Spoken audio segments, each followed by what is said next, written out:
Sent Me to the ER. Each episode features real couples recounting their most embarrassing bedroom disasters, which are then dramatized by actors in over-the-top reenactments.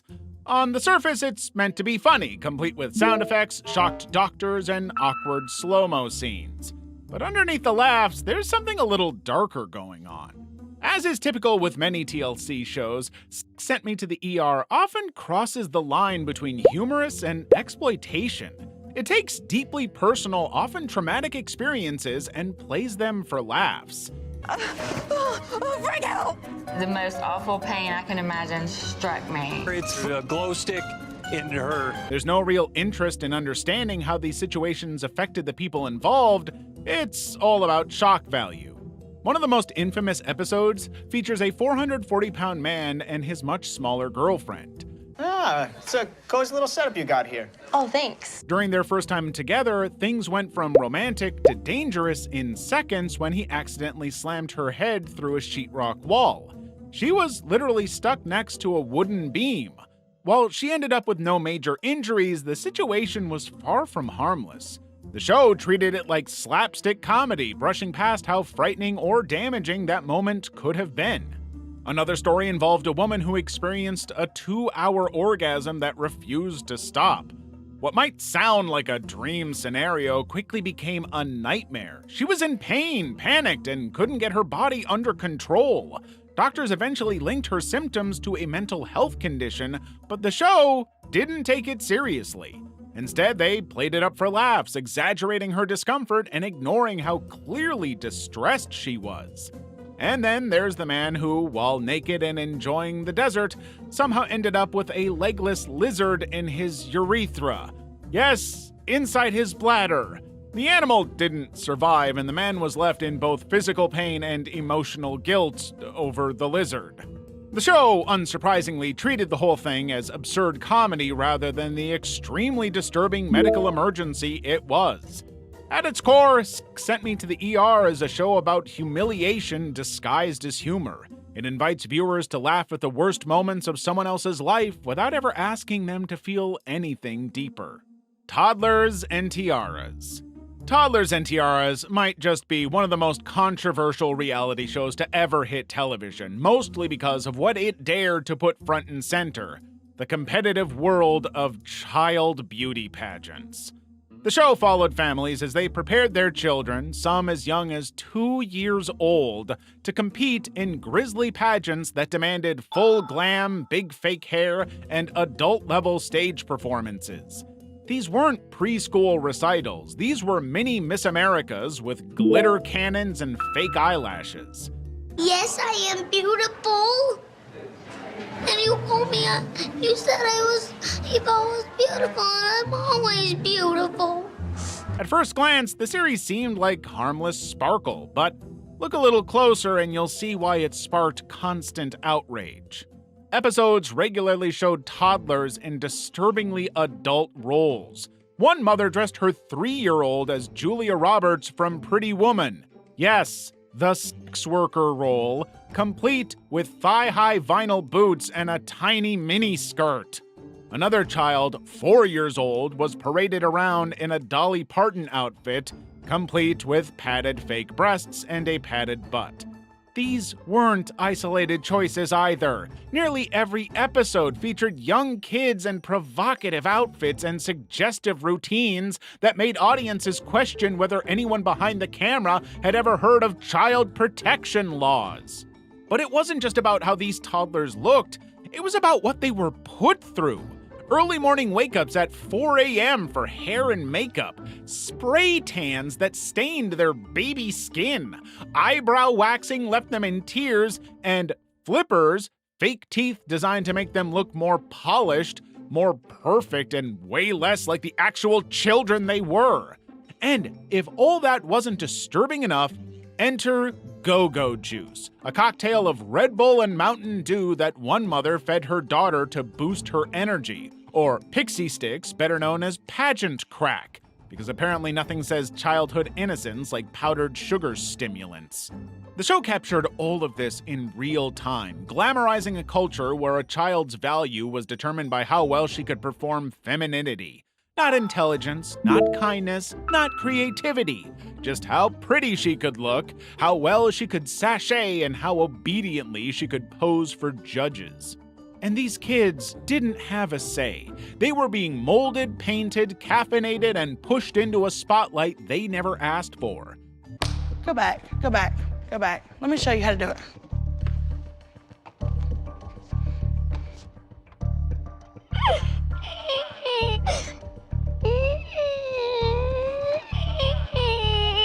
Parents justified their actions by claiming it was harmless fun or a path to success. But the reality was far darker. The show exposed toddlers to environments where their innocence was something to be abused for entertainment, leaving them vulnerable not just to emotional harm, but also to potential predatory attention. 90 Day Fiance.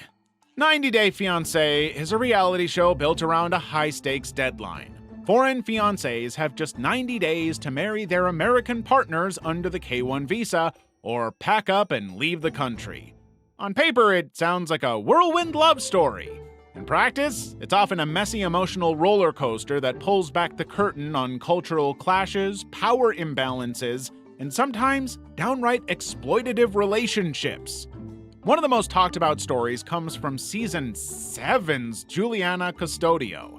At first glance, her storyline seemed like a typical young model meets older rich guy trope. This interview is gonna change my whole life, everything. When I'm moving to America, I wanna have a routine, I wanna work. My fiance doesn't have to travel every month to come see me, extra money, you know. But the deeper you look, the more troubling it becomes. Juliana, originally from Brazil, came from a background of extreme poverty.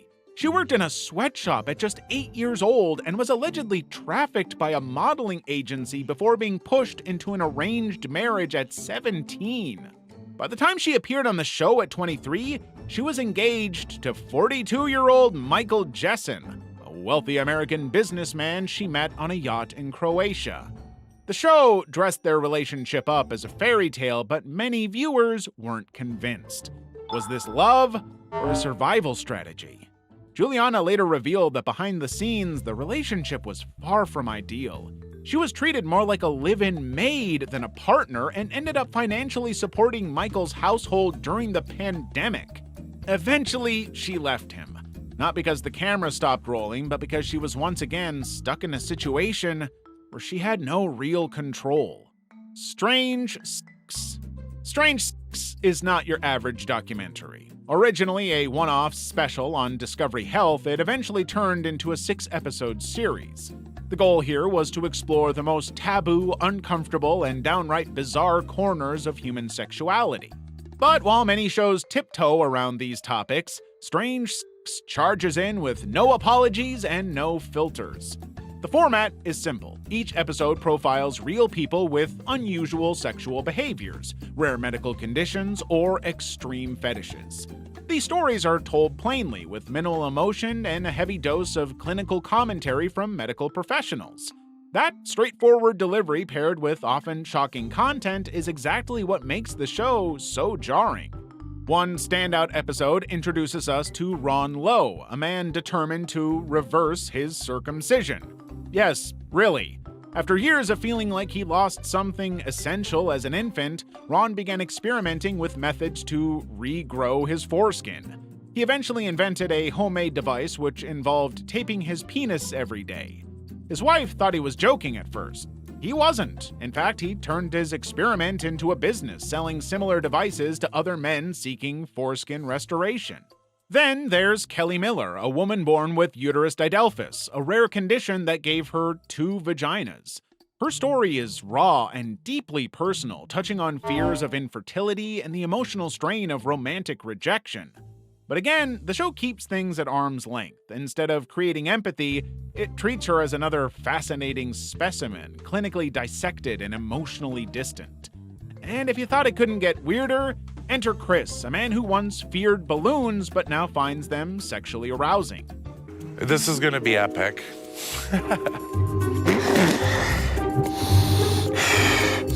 As it's getting bigger, I get a little anxious, a little nervous, get really excited. He attends balloon lover meetups and describes their texture and sound as deeply pleasurable. Having some type of fun with it. It's not just his transformation that's startling, it's how seriously everyone takes it, as if we're all supposed to just nod and move on. What sets Strange Sex apart isn't just its content, but its tone. It doesn't ask you to feel anything. There's no arc, no character development, and no emotional takeaway. It's pure observation, like flipping through a medical journal where the subjects just happen to talk back. MILF Manor. MILF Manor may well be one of the most wildly inappropriate reality TV experiments ever broadcast. On the surface, it sounds like your typical dating show. 8 single women, all aged between 40 and 60, are flown to a luxury villa in Mexico to meet younger men and explore potential romances. So far, so predictable. But then comes the twist that flips the show from trashy to truly jaw-dropping. So curious as to what I could find here. Woo! That's my mom right there. The younger men are their own sons. Yes, their sons. From the very first episode, it becomes painfully clear that this is not just another dating show, it's a social experiment that's just wrong. The discomfort hits fast. In a challenge meant to break the ice, or perhaps all psychological safety, the mothers are blindfolded and tasked with identifying their sons by touching the shirtless torsos of all the other men. What's pitched as a fun bonding game only gets more disturbing as one son nervously laughs and jokes he's just hoping she doesn't go below the waist. In one jaw-dropping moment, a mother casually admits that she slept with her son's friend. Okay, my secret is I slept with your best friend.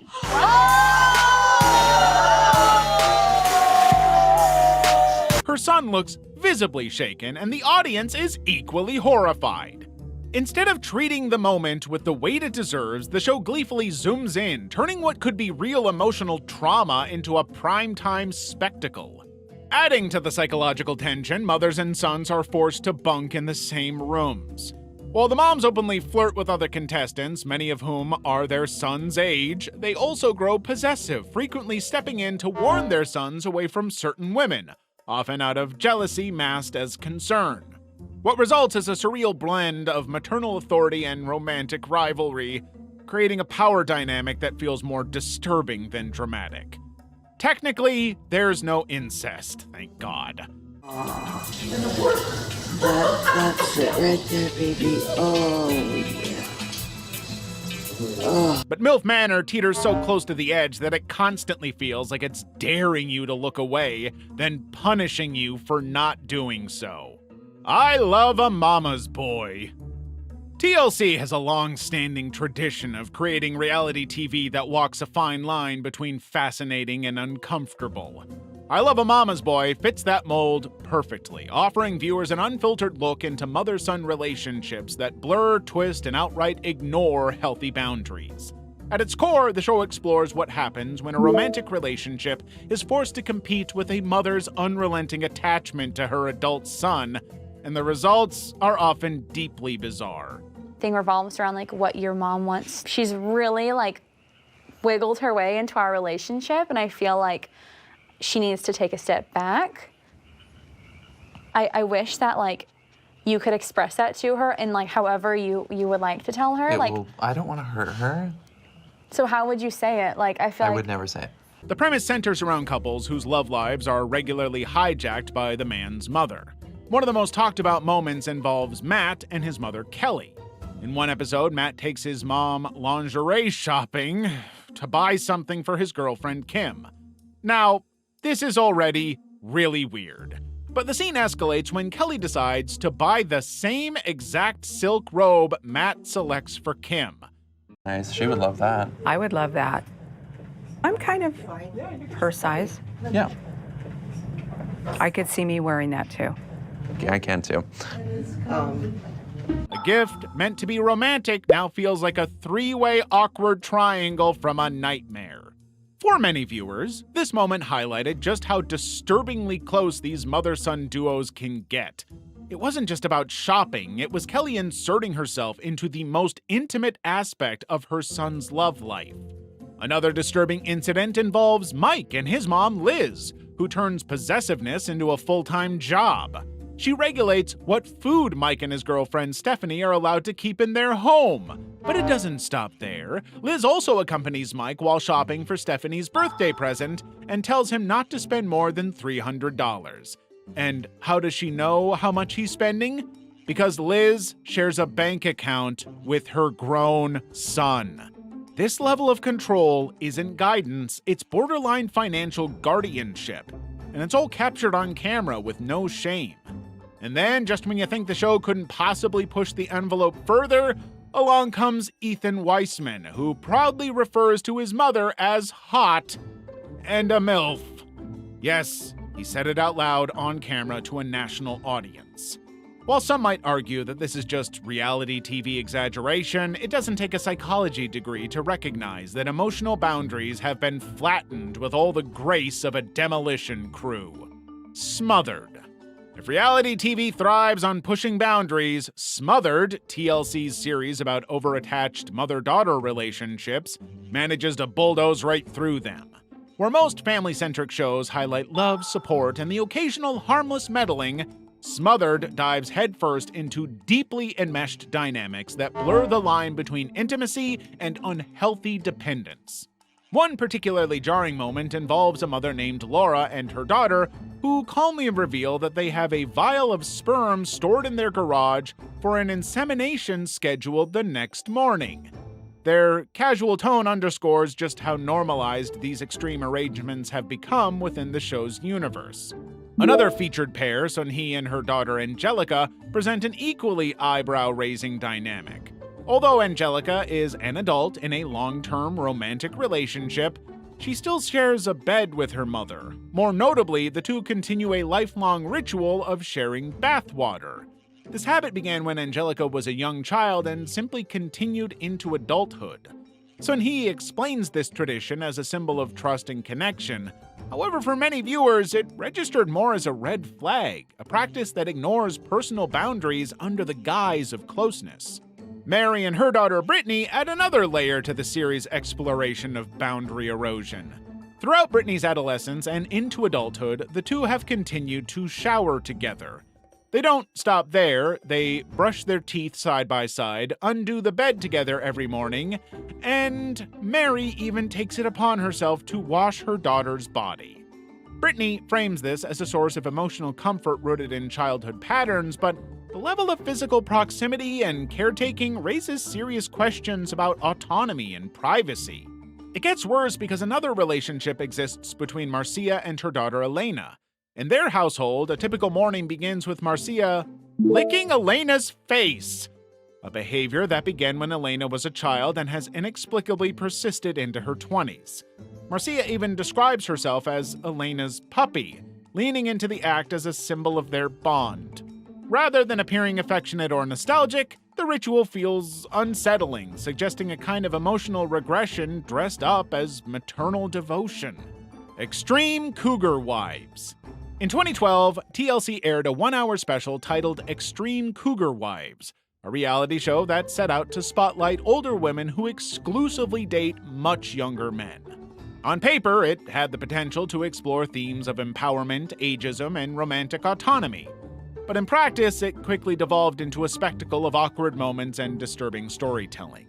The show followed three women, Hattie, Jude, and Stephanie, each navigating unconventional relationships with much younger partners.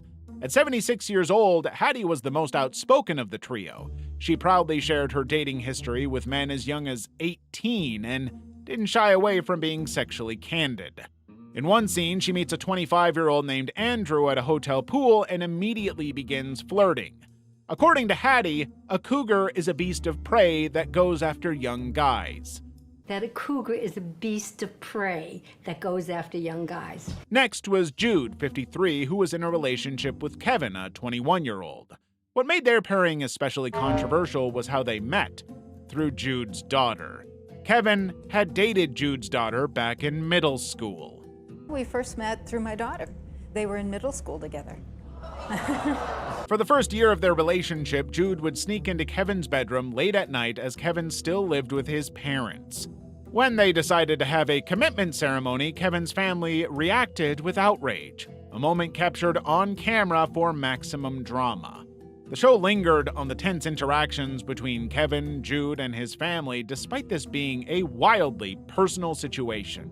Stephanie, 65, was dating Octavio, a 28-year-old she met at his workplace. At first, their relationship seemed less controversial than the others featured on Extreme Cougar Wives, until the show revealed a jaw-dropper. Octavio's mother was younger than Stephanie's. Naturally, the show played this up for shock value, milking Octavio's interest in Stephanie's wrinkles and confidence for every awkward beat it could. What could have been an interesting discussion on age, affection, and societal double standards just turned into a cringe fest. The show hyper-focused on voyeuristic, uncomfortable details, leaning into cradle-robbing stereotypes instead of offering any real insight. The Willis Family. The Willis Family focuses on the Willises, a seemingly idyllic family of 14 from Nashville, Tennessee. Bobby and Brenda Willis and their 12 children, all musically gifted, performed together as the Willis Clan and balanced their Christian values with their artistic pursuits. The family had charmed audiences on America's Got Talent before landing their own reality series in 2015. But just 1 year later, everything changed. In September 2016, Toby Willis was arrested on 4 counts of rape. The allegations stemmed from abuse that began in 2002, shortly after the family relocated from Chicago to Nashville. But as the investigation intensified, Willis fled to Kentucky in an attempt to evade arrest. Unfortunately for him, he didn't move fast enough and got caught pretty quick. The revelations shocked fans and devastated the family. Brenda Willis, Toby's wife, released a statement expressing her disbelief and prioritizing her children's well-being during the fallout.